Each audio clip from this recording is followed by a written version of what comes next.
Assalamualaikum warahmatullahi wabarakatuh. Selamat pagi anak-anakku sekalian. Hari ini kita akan belajar tentang siklus makhluk hidup terutama pada hewan. Mari kita saksikan video berikut ini.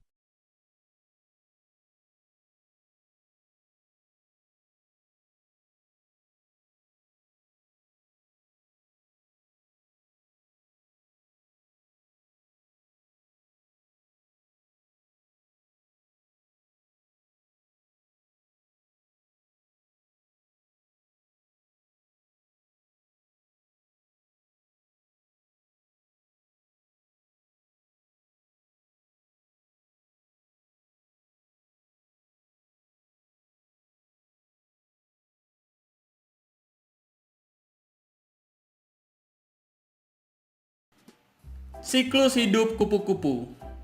Proses metamorfosis pada kupu-kupu terdiri dari telur, ulat, kepompong, dan kupu-kupu dewasa. Tahap paling awal dalam proses metamorfosis ini adalah kupu-kupu meletakkan telurnya pada permukaan daun. Kupu-kupu akan meletakkan telurnya di ujung daun atau di bawah daun. Telur kupu-kupu membutuhkan waktu sekitar 3-5 hari untuk menetas. Setelah telur menetas, seekor ulat akan keluar dari cangkang dan mulai mencari makan berupa dedaunan di sekitarnya. Ulat akan mengalami proses bergantian kulit sebanyak 5-6 kali. Setelah ulat merasa cukup untuk makan, ia akan mencari tempat untuk menjadi sebuah kepompong. Kepompong biasa dibungkus dengan sesuatu yang berwarna coklat dan keras. Kepompong akan berpuasa selama 7-20 hari dengan tidak makan dan tidak minum.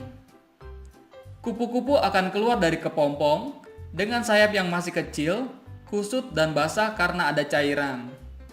Cairan ini disebut dengan hemolim, yang berguna untuk membantu pembesaran sayap kupu-kupu. Setelah keluar dari kepompong, kupu-kupu akan merangkak ke atas dahan agar tubuhnya mengering dan sayapnya berfungsi dengan normal. Jadi, metamorfosis kupu-kupu dimulai dari telur, telur berkembang menjadi ulat, ulat berubah menjadi kepompong, kepompong berubah menjadi kupu-kupu, dan kupu-kupu betina menghasilkan telur. Umumnya kupu-kupu aktif pada siang hari dan tidur pada malam hari.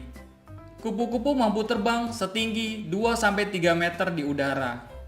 Semakin besar sayapnya, maka akan semakin tinggi kupu-kupu mampu terbang.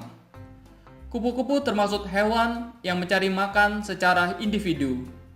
Kupu-kupu hanya berkumpul saat memasuki fase reproduksi. Kupu-kupu jantan akan membasahi kupu-kupu betina. Lalu kupu-kupu betina akan meletakkan telurnya pada daun yang telah dipilih. Dan proses metamorfosis berulang kembali.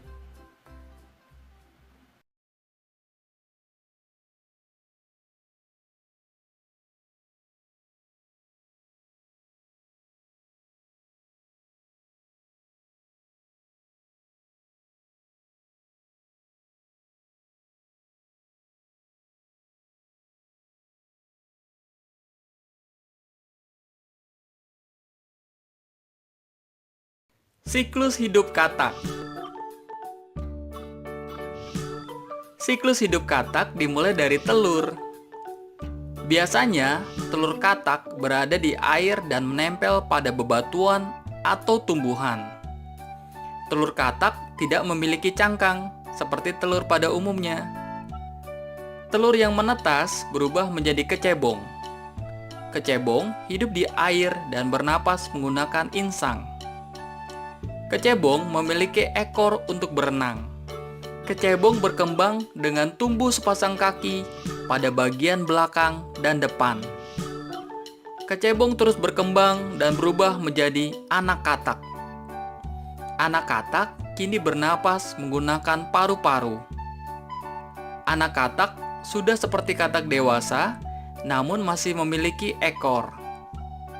Anak katak terus tumbuh menjadi katak dewasa. Seiring pertumbuhan, ekornya mengecil dan menghilang.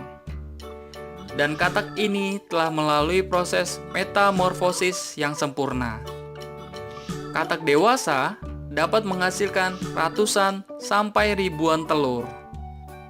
Jadi, siklus hidup katak adalah telur berkembang menjadi kecebong, kecebong berkembang dengan tumbuhnya kaki, kemudian kecebong tumbuh menjadi anak katak dengan ekor, kemudian anak katak tumbuh menjadi katak dewasa, dan katak dewasa dapat menghasilkan telur.